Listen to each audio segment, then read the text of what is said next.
Bonjour à tous et bienvenue sur ce nouvel épisode d'Harmony Inside. Je suis Vincent Aboyance et je suis harmoniste d'entreprise. Alors ça vous aura pas échappé, j'ai fait une petite pause dans le podcast pour me concentrer sur quelques-uns de nos clients chez Biharmoniste et les nombreux projets qu'on avait en cours.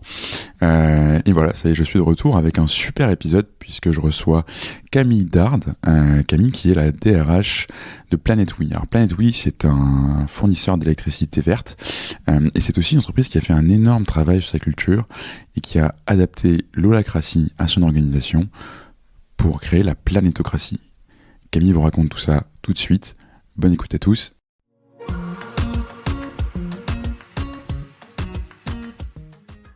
Bonjour Camille. Bonjour.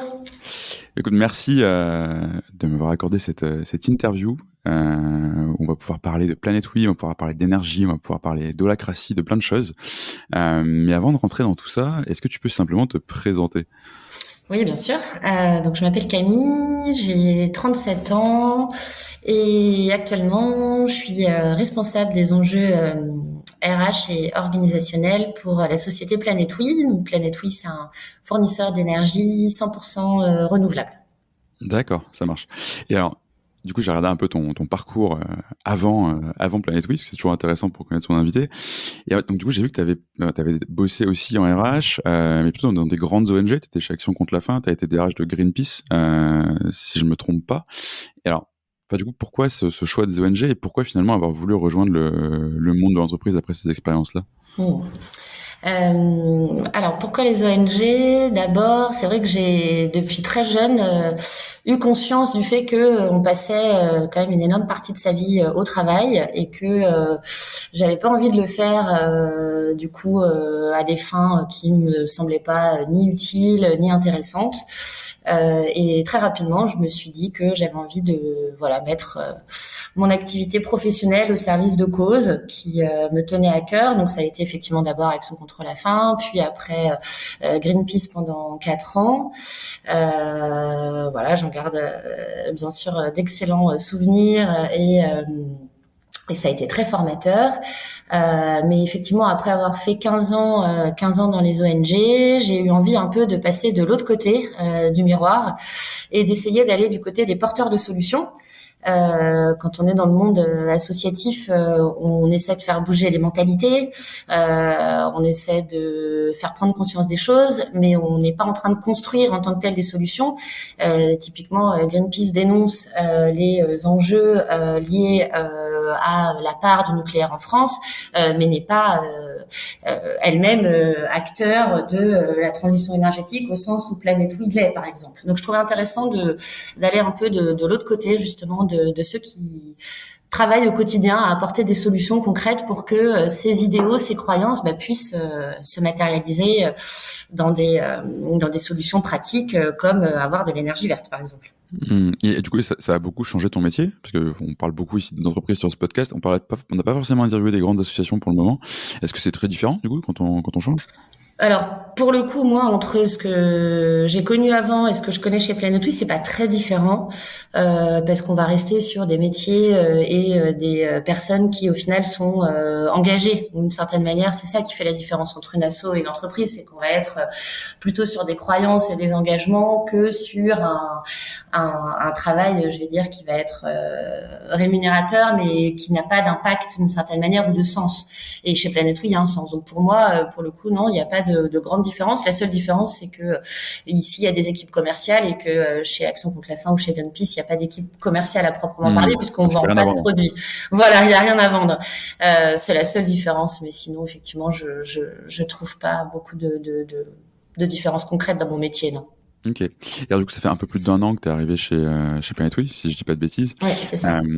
Et du coup, tu es arrivé dans une entreprise qui était en plein chantier, puisque c'est une entreprise qui a cru très très fort. Donc, il y a eu une grosse croissance. Vous avez multiplié vos effectifs par 5 en 2 ans, ce qui est énorme. Vous êtes sur 2 sites en France, à Lille et à Lyon, je crois. Donc toi, tu arrives en tant que DRH, donc tu as toutes ces problématiques de croissance à gérer, et tu décides, ou vous décidez, je sais pas de qui c'est parti, mais de changer radicalement de mode d'organisation et de passer sur quelque chose qu'on appelle l'holacratie. Alors déjà, on va en parler de pourquoi, etc. Mais est-ce que tu peux nous expliquer c'est quoi l'holacratie et c'est quoi l'holacratie chez Planet We ? Oui. Alors pour être très précis, nous on a mis en place une organisation qu'on appelle la planétocratie, D'accord. avec un petit clin d'œil à Planet Week, qui est inspirée d'holacratie, donc qui n'est pas holacratie telle quelle, mais je peux effectivement t'expliquer ce qu'est l'holacratie. Donc c'est une méthode en fait d'organisation des entreprises qui a été donc, développée par un monsieur qui s'appelle Brian Robertson en 2001 aux États-Unis. Et en fait, ça vise à sortir du modèle classique, hiérarchique, pyramidal, en distribuant le pouvoir de décision au sein de l'entreprise via des mécanismes de prise de décision partagés. Donc en fait, on va avoir du coup des personnes qui se voient attribuer des rôles dans lesquels elles ont pleine autonomie. Et ces rôles vont être organisés en fait dans des cercles qui eux-mêmes vont être amenés à prendre aussi des décisions collectives via des processus très précis comme la prise de décision par consentement notamment. Donc on va avoir un modèle comme ça qui va responsabiliser chacun, qui va développer du coup l'autonomie de chaque membre, et donc on va aller vers une entreprise qui est à la fois plus efficace et plus créative aussi, plus innovante. Et donc, du coup, avant ça, chez Planet Week, enfin, toi, quand tu arrives, ce que tu as trouvé, c'est un mode d'organisation entre guillemets classique avec des équipes, des managers d'équipe, des directeurs, etc.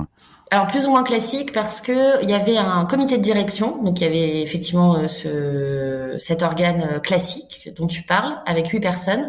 Mais en dehors de ça, malgré le fait d'être à 150 salariés, il n'y avait pas d'étape intermédiaire, il n'y avait pas de management intermédiaire par exemple. Et ça, c'était D'accord. déjà un choix des fondateurs de ne pas avoir ces échelons intermédiaires de management qu'on aurait pu avoir avec les effectifs qu'il y avait déjà à l'époque avant de mettre en place Holacracy. Ça aurait pu s'envisager, mais ça c'était déjà quelque chose qui était dans la culture, de dire ok, on a des chefs d'équipe d'une certaine manière parce qu'il faut on a besoin de représentants, mais par contre, on va pas créer tout un tas d'échelons intermédiaires, quoi. Chacun va déjà être considéré comme étant et digne de confiance et expert sur les sujets dont il a la responsabilité. Ok. Et alors le CODIR, il a survécu à ce mouvement d'organisation, quoi. Alors non, a survécu.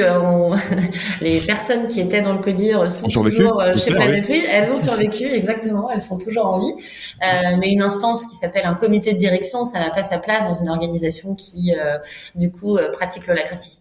Ok. Et alors, du coup, tu vois, enfin, là, ce qui m'a intéressé, c'est dans le choix du timing. Donc, en fait, quand tu es en pleine hypercroissance, de ce que j'entends, de ce que je vois, de gens avec qui je travaille, qui sont dans des boîtes comme ça, tu as toujours des nouvelles choses à gérer tout le temps. Il y a beaucoup de court terme. C'est très dur déjà de lever la tête pour se reposer et réfléchir à des choses un peu plus long terme, ta vision, tes valeurs, ta culture, etc. Et toi, dans ce mouvement extrêmement rapide de croissance, tu changes toute l'orga. Alors, pourquoi le faire à ce moment-là? Parce que ça peut paraître un peu contre-intuitif, tu vois, de le faire dans un moment où c'est la course et on se développe, et on n'a pas vraiment de temps pour autre chose, quoi. Mmh. Ouais, très bonne question. En fait, on n'a pas changé toute l'orga. C'est ça la grande différence, c'est qu'en fait, on a structuré des équipes qui commençaient à grandir, mais qui en fait n'avaient pas de modèle de référence. C'est ça qui est différent, c'est qu'on n'avait pas, encore une fois, des services avec des responsables de services, et puis au-dessus des directeurs adjoints, et puis après des directeurs, et d'un coup on a décidé de tout changer. En fait, on avait encore une fois cette structure, donc avec une centaine de salariés, quelques chefs d'équipe, et puis après c'était chacun ou chaque équipe qui s'organisait j'allais dire, enfin à sa manière. Donc finalement, on a mis un cadre et on a mis des mots et des processus pour pouvoir organiser le travail de 150 salariés, mais on n'a pas radicalement transformé. Effectivement, s'il avait s'agit de faire une transformation radicale, on l'aurait fait déjà différemment, et puis peut-être qu'on l'aurait pas fait au mois de septembre après un an de confinement où d'une certaine manière on avait plein d'enjeux aussi liés à l'humain, au fait d'avoir accueilli beaucoup de nouvelles personnes chez Planète Oui. On a accueilli plein de personnes dans le contexte de confinement qu'on a connu. Donc effectivement, on l'aurait fait différemment. Donc c'était vraiment pas une transformation radicale. C'était de dire, OK, on est tout ça maintenant. Comment on va s'organiser? Il faut qu'on s'organise. On arrive à un stade où on peut plus s'organiser de manière informelle à la machine à café en discutant tous ensemble, autour d'un verre. Maintenant, il faut qu'on ait quelque chose qui soit un petit peu plus documenté, décrit, et qui nous permette de garder de la liberté, de l'informel, de l'humain, mais en même temps en ayant des choses qui nous permettent d'être efficaces à autant. Oui, donc en fait, c'est plutôt le mouvement de structuration qui va avec cette croissance, qui vient prolonger en fait, d'un côté un peu cet esprit startup où tout le monde se débrouille un peu, même si c'est un peu cliché, et aussi qui vient s'appuyer sur des bases qui étaient déjà assez fortes. Vous avez déjà les reins assez solides en termes de culture, si je me trompe pas, puisque vous avez fait aussi un gros travail sur vos valeurs, sur votre vision, votre mission. Donc il y avait pas rien. Alors justement, est-ce que tu peux nous dire à quoi ça ressemble la culture de Planète Oui et le lien que tu fais entre tous ces éléments de culture et votre mode d'organisation? Oui, carrément. Donc chez Planète Oui, avant que j'arrive, il y a eu un gros travail de fait sur la raison d'être et les valeurs de l'entreprise. Donc la raison d'être, elle avait été construite par les équipes en 2019. Et donc la raison d'être de Planète Oui, c'est de contribuer à l'émergence d'une énergie 100% renouvelable. Donc on est dans une raison d'être qui est porteuse de sens. Et puis derrière avait été construite et écrite, on va dire, nos valeurs. Et nos valeurs, elles vont faire écho avec Holacracy, c'est-à-dire qu'on va avoir dans les valeurs de Planète Oui la confiance qu'on donne à chacun. Donc Holacracy en sortant des schémas classiques de ceux qui sont les plus expérimentés, les plus âgés décident. Clairement, on fait le pari de la confiance. C'est-à-dire qu'on va miser sur la confiance qu'on donne à chacun. On va retrouver aussi dans nos valeurs l'innovation, la transparence. La transparence, clairement, dans un fonctionnement holacratique. En fait, tout est décrit. C'est-à-dire que du coup, comme on n'est plus dans ces enjeux un peu politiques, etc., et qu'on a tout qui est documenté et qui explique qui est responsable de quoi, qui décide de quoi, et que tout le monde a accès à cette information en permanence via une solution IT qui permet de visualiser ça, vous êtes dans une transparence totale, c'est-à-dire que vous savez où sont prises les décisions et par qui. Donc pareil, sur cette valeur transparence, quand on a pensé à ce modèle, ça faisait complètement écho, c'était aligné.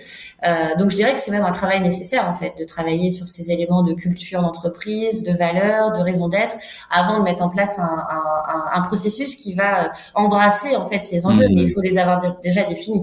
Oui, complètement. Oui, je suis complètement d'accord avec toi. Et c'est marrant parce que ce qui me vient là, dans ce que tu dis, ce modèle que tout est documenté, tout le monde a accès à tout. En fait, alors je sais pas si c'était voulu ou si c'est un effet bénéfique, collatéral, mais ça te permet aussi de gérer ton travail en asynchrone, qui est un peu la nouvelle manière de travailler aujourd'hui, incontournable avec le télétravail, etc. De manière beaucoup plus efficace et presque native en fait. Oui, tout à fait. Exactement. C'est ce que ça a permis. Et c'est vrai que nous, on avait le télétravail comme beaucoup qui étaient déjà en place. On est sur 2 sites aussi géographiques. Donc, le fait de travailler en asynchrone, à distance et avec des formats un peu hybrides, c'était déjà hyper présent et ça n'a fait que se renforcer. Et c'est vrai que d'avoir des outils qui permettent de prendre des décisions à distance, c'est un peu le pendant nécessaire au fait de pas être en présentiel tous ensemble en réunion. On a des outils, donc nous on utilise un outil qui va permettre de pouvoir voter sur les décisions qu'on veut prendre, etc. Et effectivement, ça suppose d'avoir cet outil-là. C'est-à-dire que quand on est en réunion ensemble, on parle, on prend une décision, là on va avoir quelque chose qui nous permet en asynchrone d'avoir accès aux documents qui permettent de prendre la décision et puis après de même faire l'acte, d'aller sur la plateforme, de dire non, j'ai tel avis, d'avoir vraiment la matière à distance pour pouvoir participer et faire son travail, effectivement. Et c'est intéressant parce que du coup en fait c'est un mode d'organisation qui est extrêmement processisé, formalisé, et ce qui va pas mal à l'encontre de toutes les clichés ou les croyances que tu peux entendre sur ce mode d'organisation de manière large. Hein.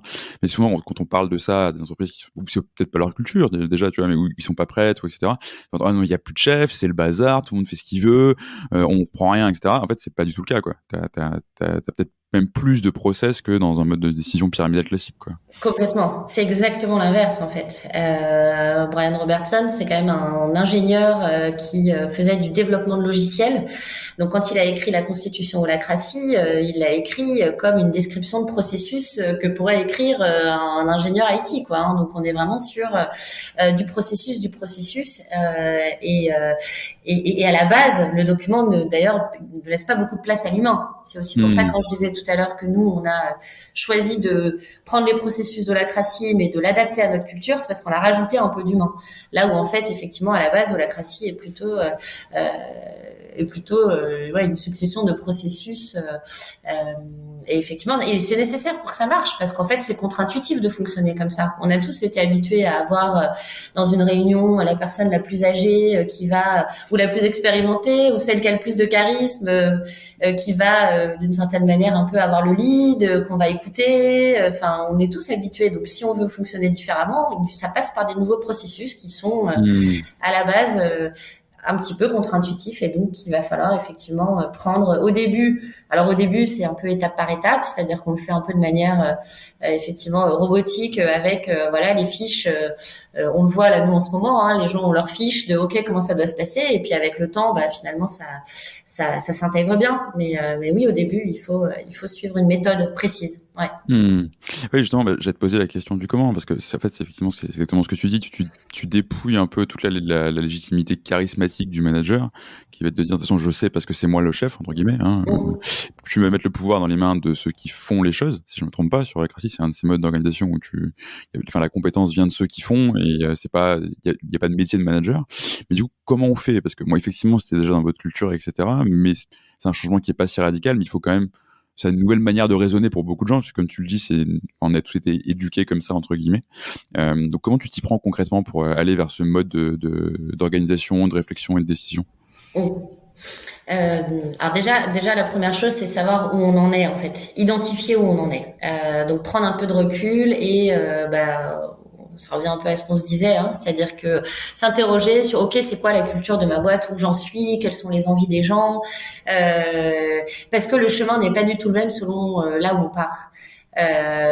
Quand on est dans une entreprise qui est très pyramidale, avec beaucoup de procédures, avec pas mal de rigidité, c'est sûr que la transformation sera pas du tout la même que quand on est dans une start-up qui a grandi vite et où il faut organiser un petit peu les choses, mais où finalement il y a déjà une manière de faire au quotidien qui est imprégnée des mécanismes qu'on va retrouver dans l'holacratie, où chacun est déjà habitué à ouvrir, à prendre part aux décisions, etc. Donc en fait, il faut déjà se demander où on en est à la base. Et puis après, l'étape suivante, c'est de se dire, OK, j'en suis là, et vers quoi je veux aller? C'est quoi la vision rêve de mon entreprise, quoi? Ce serait quoi l'idéal? Et puis ensuite, si on est dans une entreprise à la base qui est pyramidale, on va pas tout de suite mettre en place des processus comme Holacratie par exemple. On va déjà commencer par se débarrasser petit à petit de ce qu'on appelle des cailloux dans la chaussure. Donc imaginons, je suis dans une entreprise assez pyramidale, avec du coup pas mal d'inertie, des procédures, etc. et une habitude de fonctionner comme ça. Je vais commencer par m'interroger, OK, sur c'est quoi les outils, les procédures, quelles sont les pratiques au quotidien qui font que on est éloigné de notre vision rêve. Est-ce que il y a, moi j'ai connu une organisation par exemple, il y avait un droit de veto qui existait. Okay. D'un poste avec une responsabilité qui avait un droit de veto sur les autres. Typiquement, si tu veux faire évoluer ton modèle, tu vas commencer par te débarrasser de ces petites choses avant. En fait, c'est un peu déconstruire avant de reconstruire. En fait, voilà, c'est ça. Et puis une fois qu'on a déconstruit, et là on peut se dire OK, maintenant on veut reconstruire autrement. Et donc là, effectivement, on va pouvoir mettre en place des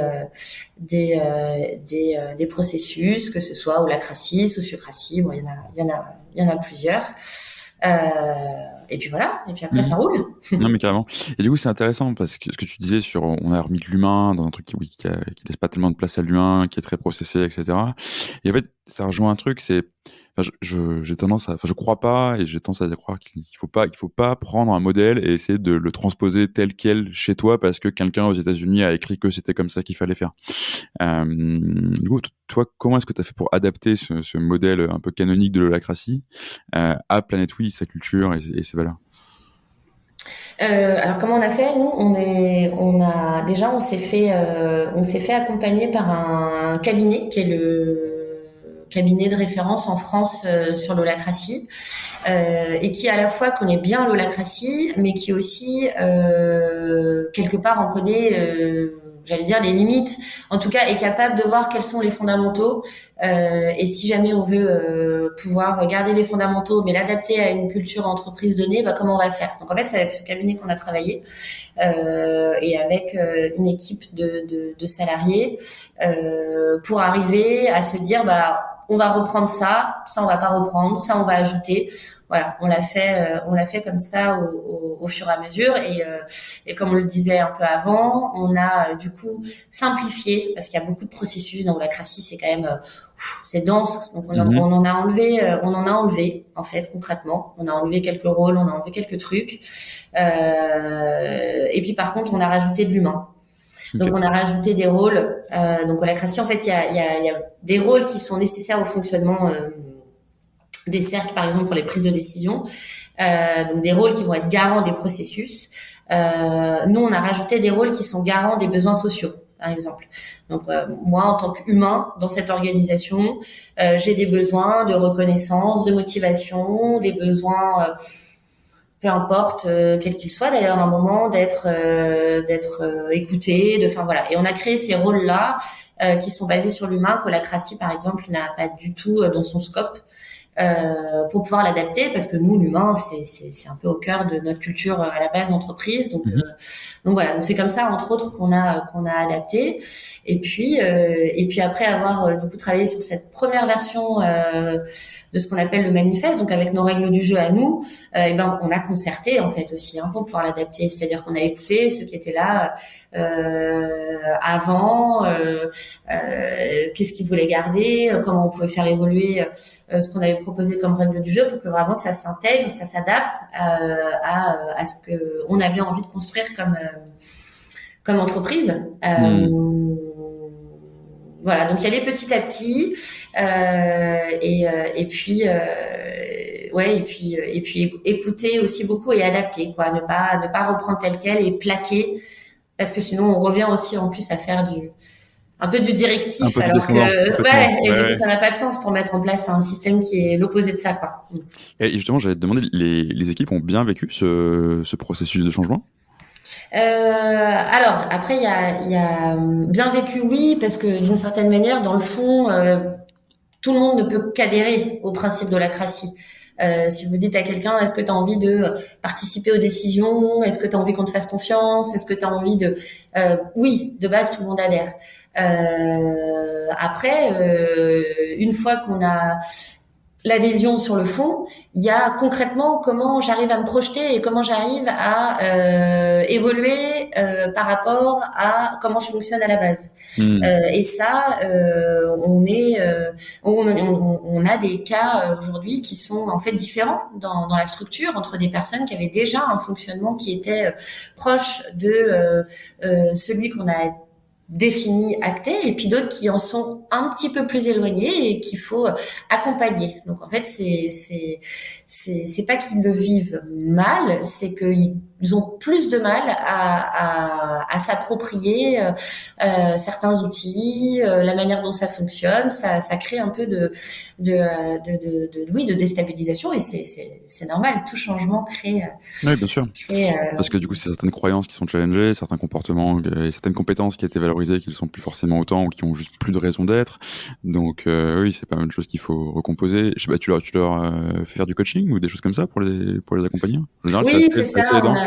Ouais, complètement. On a du coaching, on a de la formation, on a aussi pas mal de systèmes de partage d'expérience. On travaille aussi beaucoup sur le fait que entre eux, Oui, du on puisse co-développement échanger ou des du choses comme ça. co-développement. Voilà, j'essayais Mhm. d'éviter les termes Et- un peu jargonneux, mais effectivement du Ah oui, co-développement. désolé, moi je suis toujours là pour les remettre, c'est terrible. Ah bah parfait, ah bah, très bien. Ah bah, moi ça me va, du coup. Moi ça me parle le Non, mais oui, le co-développement. co-développement, c'est des groupes de pairs, entre guillemets, qui se réunissent, qui travaillent sur les problématiques de chacun, et chacun aide la personne qui amène sa problématique à la résoudre et à progresser, quoi. Voilà. Pour le déjargonner rapidement. Exactement. Le partage d'expérience qui fait que voilà, on gagne tous en compétences sur le sujet. Et puis ouais, du coaching et de la formation aussi. On a par exemple mis en place un cursus de formation à la communication non violente.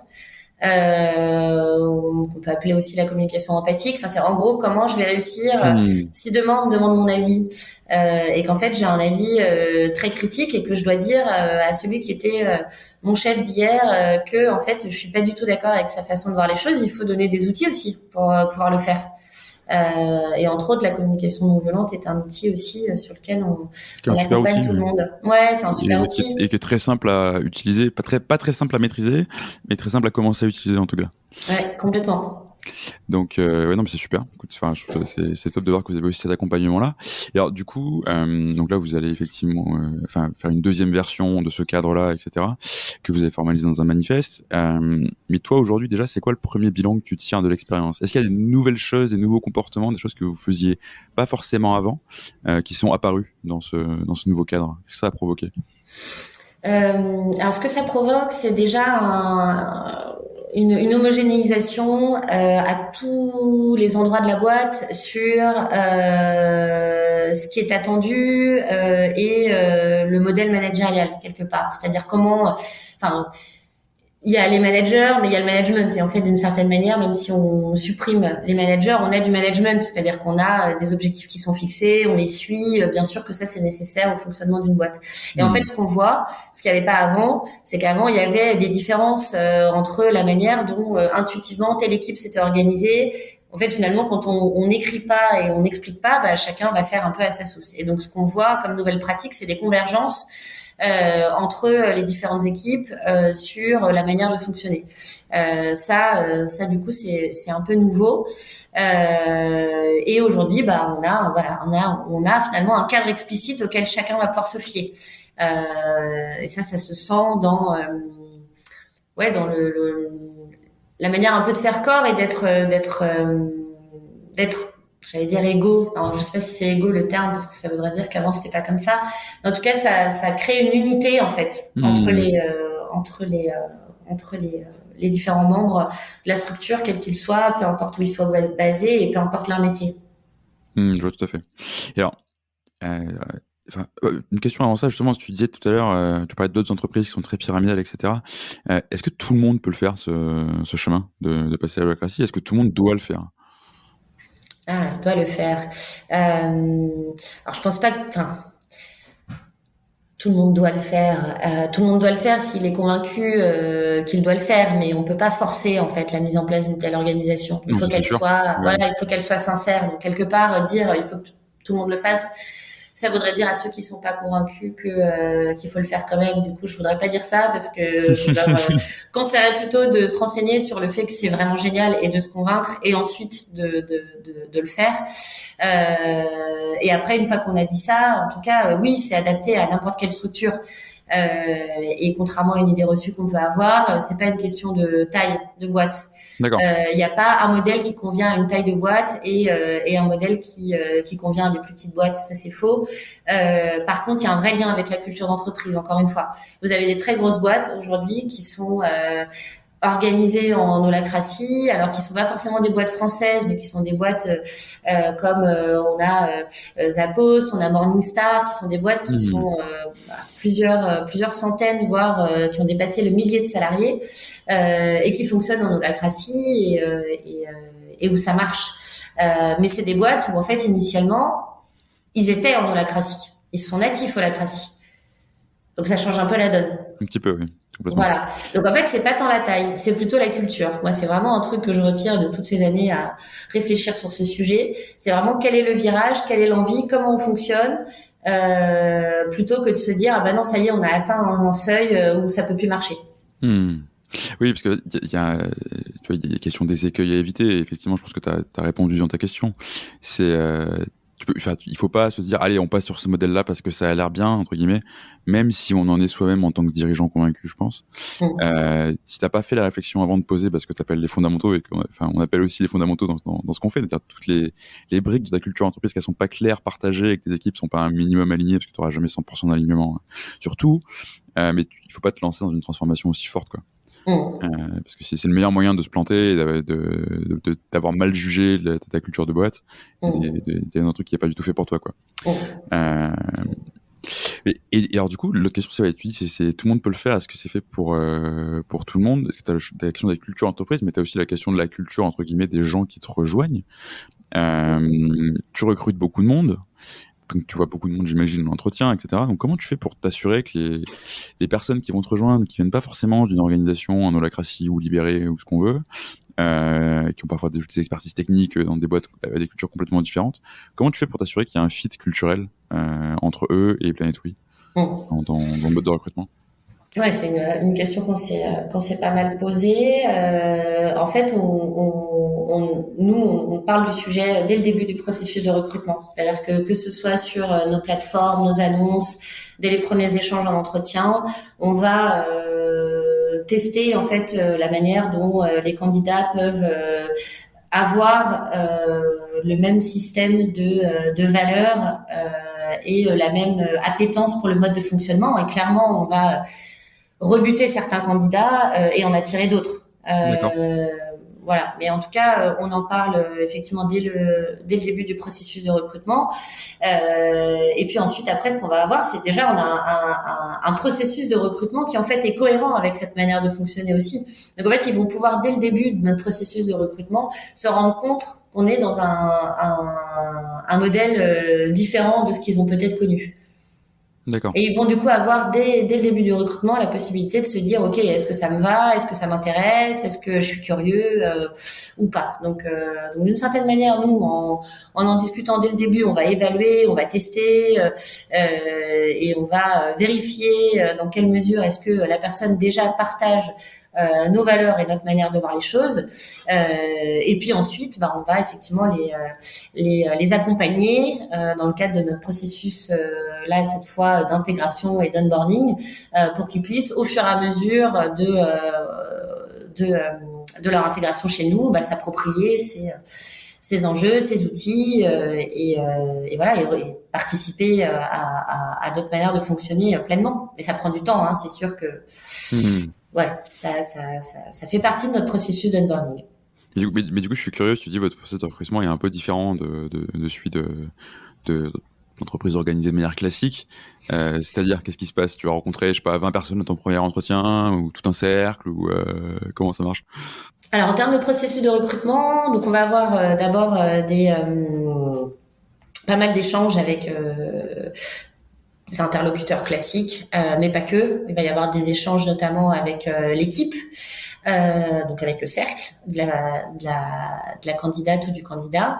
On fait ça sous forme de jeu en général, c'est-à-dire que au lieu d'être sur un entretien classique de questions-réponses, on a un jeu qui va permettre de tester si, en termes d'affinité et encore une fois de personnalité, d'état d'esprit, on va pouvoir avoir un fit qui se fait ou pas. On a certains processus de recrutement qui vont finir par un temps informel, un verre, quand on pouvait aller au bar pour boire des verres. Ça, c'est un peu moins fait pendant le confinement, mais Forcément. ça reprend aussi doucement pour voir aussi sur un moment informel comment la personne est-ce que elle interagit, elle se projette aussi. C'est aussi un moyen de montrer en fait à nos candidats la manière dont on fonctionne. En fait, ça marche des deux côtés. Et puis un truc qu'on fait depuis un moment maintenant et que je trouve assez parlant par rapport à la manière dont on recrute, c'est qu'on va mesurer notre expérience candidat. C'est-à-dire qu'en permanence, on va demander à nos candidats qu'est-ce qu'ils pensent du processus de recrutement. Est-ce qu'ils trouvent que on leur a suffisamment laissé expliquer ce qu'ils avaient apporté? Est-ce qu'ils ont eu une réponse assez rapide? Est-ce que ils ont apprécié la manière dont ils ont été accueillis? Est-ce que voilà, on va être déjà dans un processus d'écoute et de partage, et pas un processus descendant où nous on est en position de force parce qu'on recrute et que on a une personne qui cherche un travail, mais plus déjà dans quelque chose de un rapport d'équivalence en fait. Et donc logiquement tu attires aussi des gens qui sont capables de se mettre eux aussi à parité avec toi, et qui du coup seront probablement de bien meilleurs candidats in fine que des gens qui viennent en position d'infériorité parce qu'ils veulent un job, etc. quoi. Exactement. Et donc du coup oui, tu recrutes que des gens qui sont presque entre guillemets j'allais dire des missionnaires, parce que c'est un terme un peu consacré, tu vois, mais en tout cas des gens qui partagent complètement ce que vous faites chez Planet Oui, et qui viennent pour Planet Oui et pas pour un job de trader d'énergie, je dis n'importe quoi, dans n'importe quelle boîte qui fait de l'électricité, quoi. Clairement, ça fait partie des choses hyper importantes qu'on évalue au tout début du processus de recrutement, et les candidats qui répondent pas à ces enjeux-là ne poursuivent pas le processus de recrutement avec nous. Après, il s'agit pas de dire qu'on est tous pareils, hein. Il y a de la diversité chez Planet Oui, mais par contre, le socle commun, c'est effectivement les notions d'engagement. Dans quelle mesure est-ce que vous êtes engagé pour le projet de Planet Oui, qui est un projet de transition énergétique, donc qui suppose d'être engagé, et dans quelle mesure ensuite vous allez fitter avec nos valeurs de bienveillance, de confiance, de transparence, et voilà, on a beau avoir des candidats avec des super compétences et plein d'expertise très pointues, s'il n'y a pas ça, et ben l'aventure ne démarre pas. Voilà. Oui, c'est intéressant parce qu'on démonte pas mal d'idées reçues aujourd'hui ensemble, j'ai l'impression, sur plein de sujets. Mais oui, effectivement, avoir un process de recrutement sur le fit, c'est pas chercher l'uniformité, l'uniformisation des gens chez toi. C'est effectivement plutôt être d'accord sur l'essentiel. D'où l'intérêt d'avoir ce cadre qui va laisser passer des particules compatibles, ou chargées positivement de la même manière, et qui va juste en repousser d'autres, quoi. Ce qui veut pas dire qu'à l'intérieur tout le monde est pareil et tout le monde est. Mais c'est intéressant comme sujet aussi. Et justement, nous on parle beaucoup de résonance, donc à la fois avec les candidats, mais aussi avec les clients. Et c'est pour ça qu'on encourage les entreprises à bosser justement sur leur culture, leurs valeurs, etc.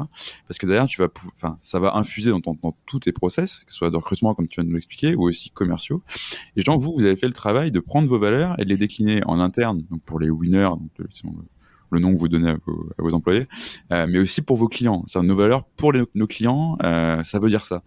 Et est-ce que ça, c'est un truc que tu observes comme quelque chose d'utile, qui va t'aider à acquérir de nouveaux clients sur un marché qui est hyper concurrentiel, tu vois, de peut-être te différencier d'autres fournisseurs parce qu'au final, ce que tu proposes, tu vois, c'est d'avoir l'électricité chez toi et tout le monde le fait. Maintenant, pourquoi on choisit Planet Oui? Justement, est-ce que cette culture aide à choisir Planet Oui plutôt qu'un autre, quoi? Ouais, c'est clair. En fait, ce travail sur la culture d'entreprise, en fait, elle va servir en interne parce qu'on va développer du coup un langage. Donc il y a un sentiment d'appartenance. En fait, il y a un côté un peu tribal aussi d'une certaine manière. On est tous là pour une raison, et effectivement, ça permet aussi en externe de se définir, d'avoir une identité. Oui, comme tu le dis, on est un fournisseur d'énergie, il y en a d'autres, mais on est Planet Oui, et c'est quoi être Planet Oui, et c'est quoi rejoindre Planet Oui en tant que salarié ou en tant que candidat, et c'est quoi souscrire chez Planet Oui quand on est quelqu'un qui veut son énergie chez lui. Voilà, c'est effectivement une manière de définir l'entreprise qui va servir un peu à rendre cohérent l'entité, en fait. Et on n'est pas juste à vendre un produit, on est une entité vivante avec des valeurs, des personnes qui portent ces valeurs, et on essaye effectivement le plus possible de faire en sorte que ce soit le cas de nos clients, à nos partenaires, à nos candidats. Enfin voilà, ça va permettre travailler sur cette culture, ça crée cette identité qui fait qu'après, on arrive à s'identifier ou pas, mais en tout cas, on sait qu'on parle à quelqu'un qui est spécifique d'une certaine manière. Complètement. Et justement, d'un point de vue business et acquisition client, c'est super fort parce que en fait, vous vendez un produit sur lequel c'est extrêmement compliqué de se différencier. Tu on peut pas dire ton électricité est meilleure qu'une autre. Ce qu'on veut, c'est que l'électricité, ça marche et c'est un produit qui est quand même hyper bas dans la pyramide des besoins, quoi. Je suis pas un grand fan de Maslow, mais ça arrive hyper bas. Et du coup, et ton client, potentiellement, c'est tout le monde. Donc, justement, le fait d'avoir réussi à te positionner, à te différencier, à prendre une certaine verticale, à avoir des éléments de culture qui sont très, très fortement communiqués à l'extérieur, oui, ça va te permettre on va te choisir, on sait pourquoi, quoi. Autrement on veut pas juste que le bouton s'allume, tu portes aussi un projet, une vision, et une mission pour un truc qui est finalement hyper basique, quoi. Donc, ouais, c'est hyper intéressant, et vous l'avez aussi décliné sur votre tout ce qui est la plateforme de marque, pour jargonner encore un peu. C'est-à-dire comment est-ce que ton entreprise communique. Vous avez écrit le tone of voice, donc c'est le ton que tu prends dans tes publications à l'extérieur, etc. Et justement, est-ce que le fait d'avoir fait ça, ça libère un peu la parole aussi de tes employés? Parce qu'on a souvent peur de prendre la parole pour parler de sa boîte, parce qu'on se dit ouais, mais mon chef va le lire, et c'est pas 100% corpo, et en même temps, quand on parle de manière 100% corpo, c'est aussi 100% chiant. Donc voilà, est-ce que c'est quelque chose sur lequel vous avez réfléchi, ça, la prise de parole de vos employés à l'extérieur? Sur le fait, pour bien comprendre la question, sur le fait que le fait d'avoir un peu uniformisé d'une certaine manière la manière dont on parle de la boîte, ça permet à l'extérieur à plus de gens de pouvoir Ça, parler en fait, tu vas libérer la parole, ça. quoi. Et pas avoir juste un seul canal qui va être ta page, je sais pas, LinkedIn, Planet Week, que personne ne regarde forcément parce que c'est une page d'entreprise et que c'est pas très intéressant. Ouais. Même si la vôtre est sûrement super, mais c'est pas ce qui fait rêver les gens, tu vois. Et en fait, tes employés sont tes meilleurs ambassadeurs. Complètement. En fait, c'est ce que j'allais dire. En fait, du coup, maintenant que je comprends bien ta question, en fait, on fait des ambassadeurs. Et en fait, c'est ça qui est génial, c'est de voir la manière dont chacun va vendre Planet Oui à l'extérieur. On a des challenges parrainage qui sont régulièrement faits. Et en fait, c'est pas qu'il y a des grosses choses à gagner parce qu'on n'est pas une énorme boîte qui peut demain faire des primes à, je sais pas, 10-15 000 euros si jamais il y a un challenge parrainage à gagner. Mais en tout cas, on va avoir vraiment cette logique de je suis l'ambassadeur de ma boîte et du coup je sais expliquer à d'autres pourquoi est-ce qu'il faut que ils me choisissent comme fournisseur d'énergie. Et moi je le vois dans mes relations amicales, je le vois en dehors du travail. C'est vrai que tout de suite, on va boire un verre ou manger au resto avec des gens de Planet Oui. On va avoir rapidement des gens qui vont se poser la question de est-ce que le bar en question a à quel fournisseur, pourquoi et pourquoi ce serait intéressant qu'il fasse autrement. Enfin, il y a vraiment ce sentiment d'appartenance et ce côté ambassadeur qu'on va retrouver et qu'on retrouve aussi d'ailleurs dans les processus de recrutement. On a beaucoup de candidats qui en fait sont des candidats qui arrivent chez nous parce que on leur a recommandé de travailler chez Planet Oui. Des gens de chez nous leur ont recommandé de rejoindre l'aventure. Ouais, je vois complètement. Du coup, tu vas signer tous les bars de Lyon et les villes en client Planet Oui. C'est ça. Et donc du coup, Planet Oui, vous êtes une entreprise qui est une entreprise à impact, même si je sais pas si on peut qualifier ça d'entreprise à impact, il y a souvent des labels qui sont un peu différents. Vous êtes engagé dans la transition énergétique, vous avez une vraie mission, des collaborateurs engagés. Et donc justement, voilà, qu'est-ce qui est différent quand on est une entreprise qui se veut engagée par rapport à une entreprise classique qui peut vendre tout à fait le même produit en fait?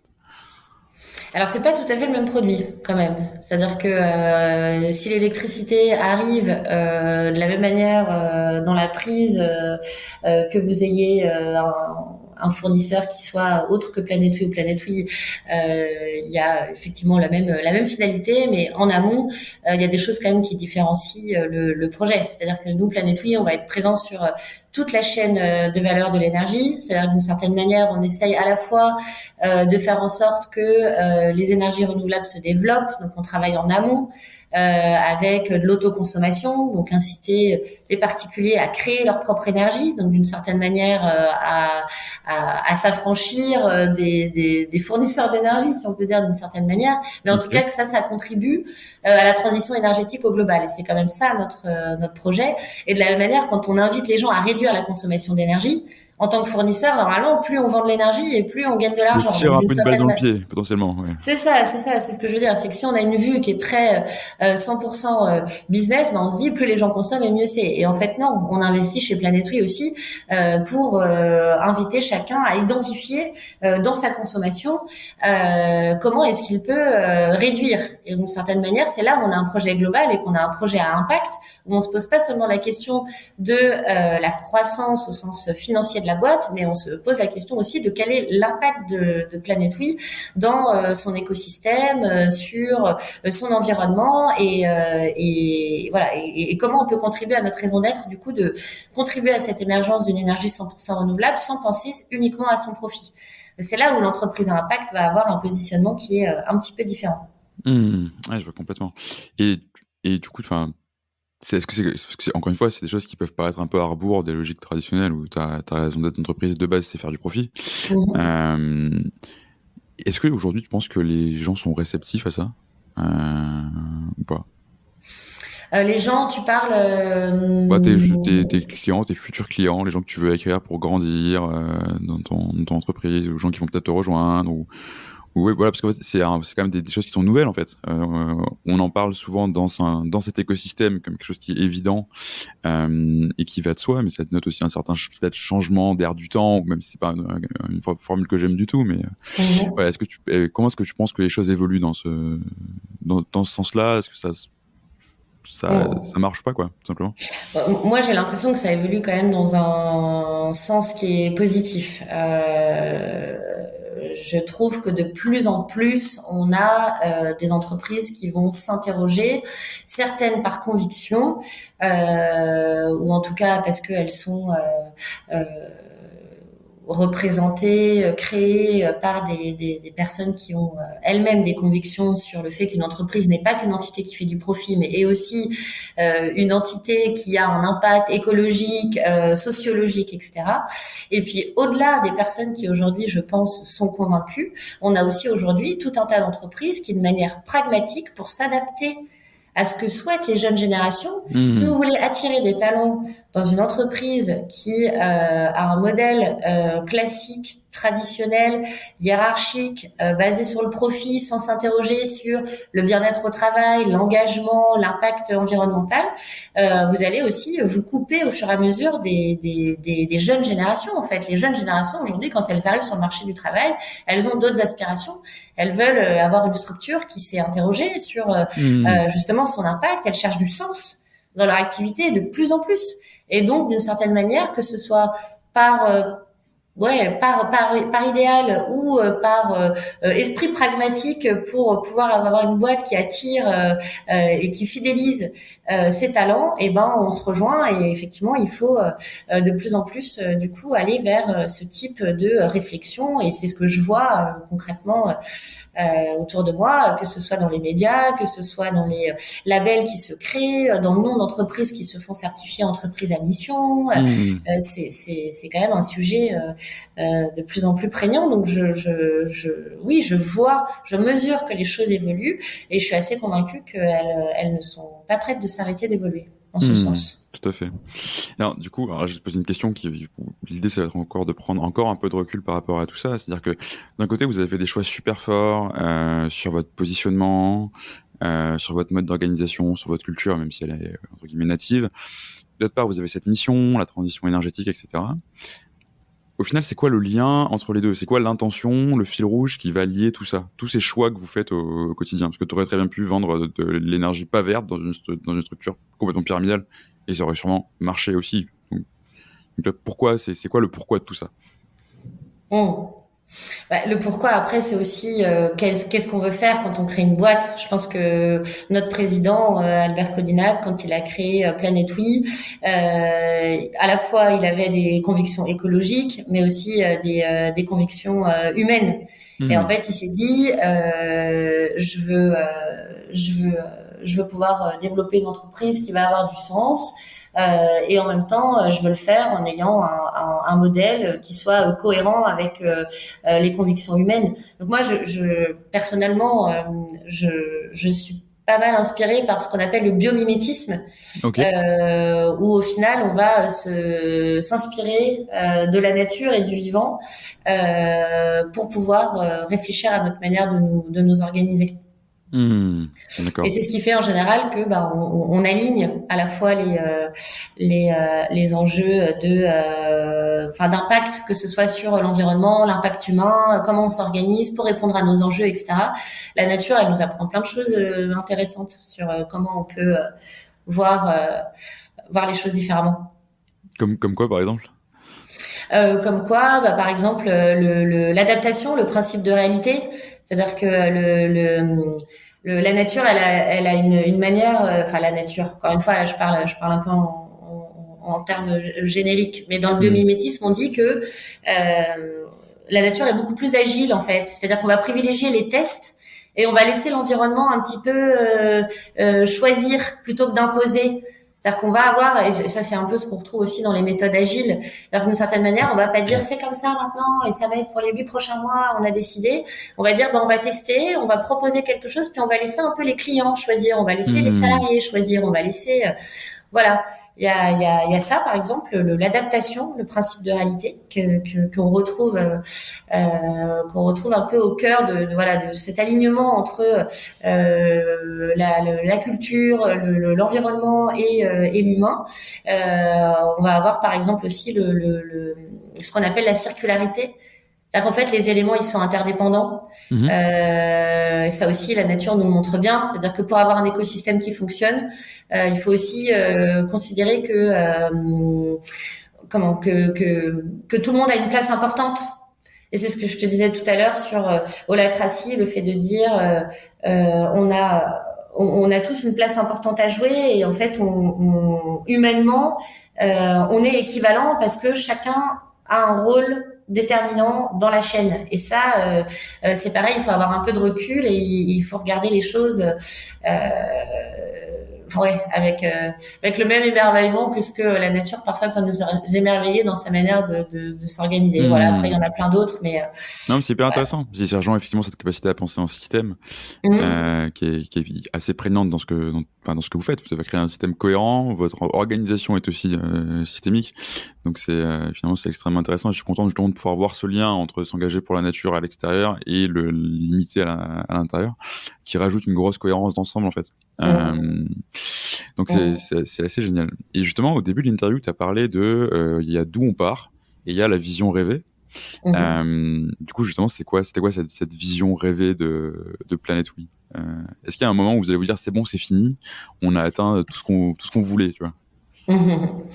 Alors sur les enjeux humains, clairement, c'est jamais fini parce que justement le principe de pouvoir évoluer en permanence au gré des besoins, en étant à l'écoute ça veut dire qu'en fait c'est jamais fini, c'est un peu un mouvement perpétuel. Voilà, donc d'une certaine manière, en fait, je pense on aura vraiment jamais fini là-dessus et tant mieux parce que les enjeux sont importants. Après, moi, aujourd'hui, quand je vois là où on en est par rapport à la mise en place de cette organisation inspirée d'holacratie, je pense que je serais très satisfaite de voir des introvertis participer pleinement et autant à la vie de la boîte que les extravertis, par exemple. Ça, je trouve que c'est une grande vertu du système et quand on arrivera à avoir vraiment un endroit où tout le monde est égal et équivalent à l'autre. Mhm. Ça, je pense que je me dirais, ça y est, on a franchi un cap intéressant. Voilà. Mais encore une fois, je pense que c'est des logiques qui, de toute façon, sont amenées à être en perpétuelle évolution. Donc, en fait, notre vision rêve, elle évolue. En fait, la raison d'être, c'est pareil. On en parlait tout à l'heure. La raison d'être d'une boîte, il faut qu'elle soit réinterrogée régulièrement pour Tout à continuer fait. à s'adapter et à ses clients et à ses salariés, etc. Donc, Mhm. Et ça aussi, c'est intéressant. Encore une fois, en termes d'idées reçues, toujours un peu cette peur de on fixe une raison d'être, on fixe des valeurs, et après, c'est l'étape de la loi, quoi. Effectivement, mmh, c'est très fort, mais ce qui veut pas dire qu'on n'a pas le droit de se reposer les questions, et au contraire, c'est plutôt très sain de refaire l'exercice régulièrement, de se dire est-ce que nos valeurs sont toujours nos valeurs, est-ce qu'il y a d'autres choses qu'on voulait mettre et qui sont apparues, mmh, est-ce que c'est toujours en phase avec les choses qu'on a apprises aussi sur qui on est, ce qu'on fait, pourquoi on le fait. mmh. Donc, c'est effectivement très intéressant. Alors, j'ai une dernière question pour toi qui est un peu traditionnelle sur ce podcast. C'est le moment où je te mets un peu à contribution aussi, encore plus. Toi, enfin, ce serait quoi ton conseil pour un dirigeant qui se pose la question de la réflexion sur sa culture d'entreprise? Est-ce que je dois y aller? Est-ce que j'ai le temps? Est-ce que ça sert vraiment à quelque chose? Mmh. Ouais, super question. Euh, alors moi, ce que je peux dire de mon expérience, c'est que c'est, pour moi, la culture d'entreprise, c'est la composante essentielle du succès ou de l'échec d'une boîte. Parce que c'est à la fois la manière dont une entreprise va pouvoir euh, attirer des talents en leur racontant qui elle est, qu'est-ce qu'ils vont trouver chez elle. C'est aussi ce qui va fidéliser les salariés et les clients même potentiellement, parce que c'est ce qui va créer justement le sentiment d'appartenance dont on parlait tout à l'heure, le côté ambassadeur, le côté identification, les rites, les croyances qui vont être cohérents. Donc en fait, pour moi, avoir une culture d'entreprise forte et travailler dessus, c'est avoir la capacité de se démarquer et à créer justement ces ambassadeurs internes et externes. Donc c'est forcément un levier hyper fort pour tout chef d'entreprise qui veut développer son activité. Eh ben, écoute Camille, merci beaucoup. Je te propose que ce soit le mot de la fin. Super, merci. Écoute, un grand merci pour tes réponses, pour cette super interview. Et puis à très bientôt, du coup. Merci à toi, à bientôt.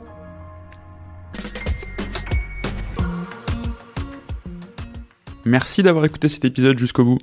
Si cet épisode t'a plu, fais plaisir aux gens que tu aimes et partage-le à 1, 2 ou 3 personnes autour de toi. Et surtout, si tu ne veux rien manquer des prochains épisodes, tu peux également t'abonner à Harmony Inside sur ta plateforme de podcast préférée et nous laisser une note et un commentaire sur Apple Podcast puisque c'est vraiment ce qui m'aide le plus. Encore merci et à la semaine prochaine pour de nouvelles aventures pleines d'harmonie.